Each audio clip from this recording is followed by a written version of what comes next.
वंदे पुरुषोत्तमम प्रेममय श्री श्री ठाकुर जी की वाणी। आलोचना प्रसंग प्रथम खंड से एकांश। 16 अश्विन 1346 मंगलवार, अंग्रेजी 3 अक्टूबर 1939। आज श्री श्री ठाकुर खूब सवेरे उठे हैं। उठते ही निर्वृत निवास के शौचालय में गए। आजकल प्रतिदिन श्री श्री ठाकुर सवेरे निर्वृत निवास में बहुत देर तक रहते हैं। आज भी उसी प्रकार है। बाहर से आते ही उन्होंने केष्टोदा को एक वाणी दिया। स्नान के समय प्रफुल्ल उनके निकट गया तो स्नान करने के बाद उन्होंने उसके द्वारा भी एक वाणी लिखवाया। श्री श्री ठाकुर का मन सर्वदा कारणमुखी है। किसी चीज पर उनकी नज़र पड़ते ही उनकी आंखों के सामने उसका अंतर्निहित सत्य उद्भासित हो उठता है एवं उसे वह लिपिबद्ध कर देते हैं। अनेक वाणी एवं छंदों की उत्पत्ति इसी प्रकार हुई है। स्नान के बाद तकिया पर ओठंगे हुए मनु संहिता पढ़ रहे थे। छठे अध्याय के 37वें श्लोक को खासकर उन्होंने पढ़कर सुनाया। श्री श्री ठाकुर ने मनु संहिता के द्वितीय अध्याय के 28वें श्लोक को मुखस्त करने कहा।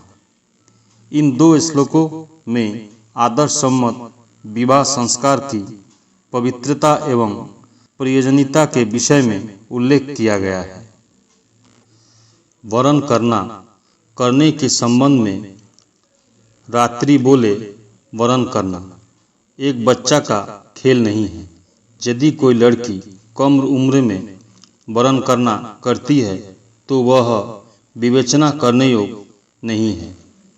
मिलने जुलने के फलस्वरूप जो आकर्षण आता है वह ठीक नहीं होता है। वरण विषय में माँ बाप की सहमति रहना उचित है। जो पुरुष वरण कराने की प्रेरणा देता है वह कभी भी योग्य पुरुष नहीं है। 17 अश्विन 1346 दिन बुधवार 4 अक्टूबर 1939। आज सवेरे बांध के किनारे श्री श्री ठाकुर खर वाले घर में चुपचाप बैठे थे। एक भाई ने आकर अपनी दुर्बलता व्यक्त की। श्री श्री ठाकुर ने परुष दृप्त भंगिमा में कहा, मैं पुरुषोत्तम की अवज्ञा बर्दाश्त नहीं कर सकता हूँ। बड़ा कष्ट होता है। वह कैसा पुरुष है जो एक लड़की के लिए काम लोलुपतावश जीवन की बलि तक देना चाहता है। एक बार धक्का खाकर भी मनुष्य सावधान न हो तो क्या किया जा सकता है। उक्त सज्जन ने कहा, समर्थ नहीं हो पाता हूँ। श्री श्री ठाकुर ने उत्तेजित स्वर में कहा, कपटता क्यों करते हो? समर्थ नहीं होने का अर्थ क्या है? समर्थ नहीं होने की बात केवल बैठे बैठे सोचते हो इसलिए समर्थ नहीं हो पाते हो। वैसा चाहते नहीं इसलिए समर्थ नहीं हो पाते हो। कपटता छोड़ो।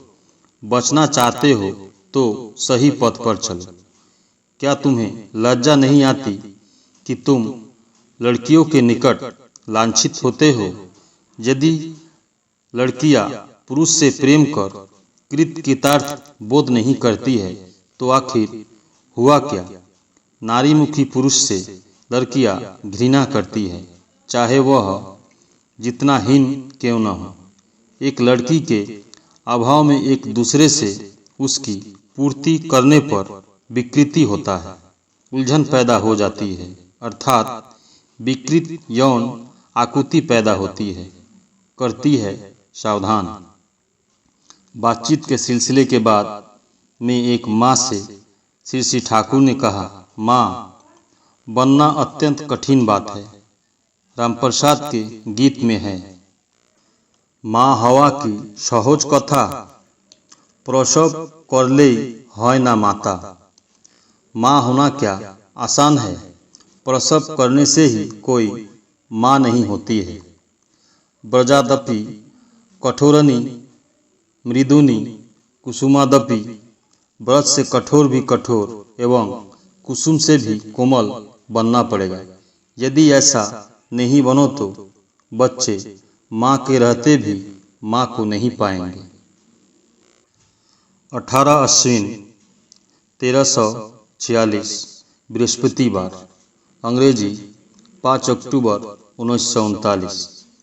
सवेरे श्री श्री ठाकुर ने कुछ बानियाँ दी। दोपहर में ओल्ड टेस्टमेंट में वर्णित नारी जाति की सृष्टि के विषय में बातें कर रहे थे। श्री श्री ठाकुर की बातें इतनी जीवंत और सरल है एवं शब्द इतने प्राणवंत होते हैं कि उनके मुख से कुछ सुनने पर ऐसा प्रतीत होता है मानो सब कुछ प्रत्यक्ष देखा जा रहा है। संध्या में बांध के किनारे गोपालदा के साथ बातें हो रही थी।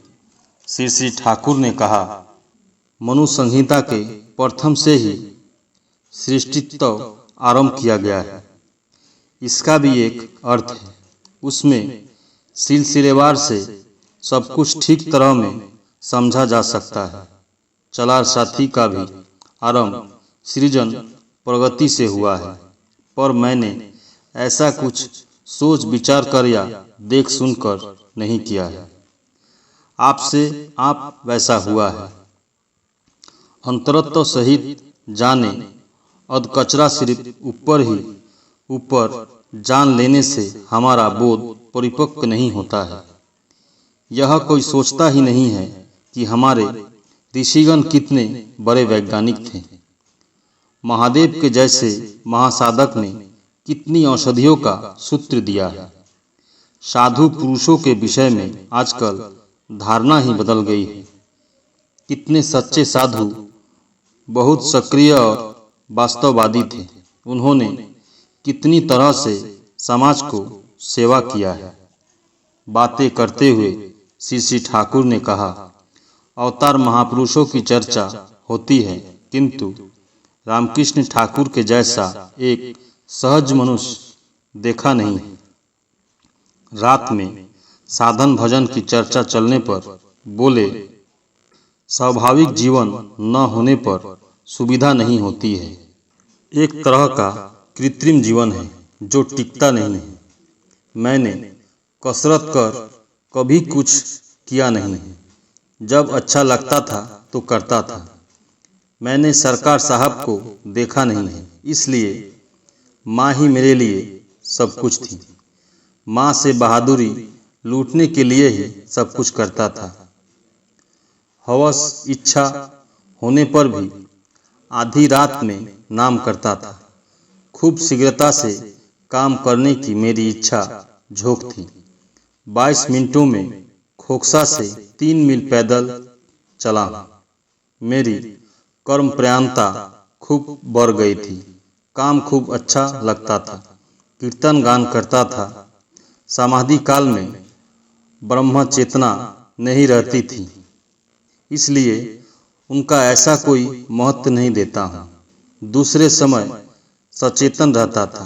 एक दिन तापमापक यंत्र हाथ में लगाते ही 110 डिग्री ताप चढ़ गया था। शरीर में पानी छिड़कने पर वह सूख जाता था। वैसा ही होता रहता था। अनुभूति के विषय में जो मुख से बोलना कराया है वैसा बोध होता था। भगवान का अर्थ लोग नहीं समझते हैं। विचित्र धारणा बनाकर चल रहे हैं। लोग क्या जो करते हैं इसलिए कुछ होता नहीं। जो महापुरुष का संसर्ग लाभ करते हैं वे वास्तव में ही धन्य होते हैं। हजार साधना करने पर भी जो समझा नहीं जाता है उसे वे सहज भाव से समझ सकते हैं, देख सकते हैं और सहज हुए बिना ठीक होता नहीं, पर सिर्फ निकट में रहने से नहीं होगा। अनुराग सहित उनका अनुसरण करना चाहिए। परम प्रेममय श्री श्री ठाकुर। सभी गुरु भाई एवं माँ को जय गुरु।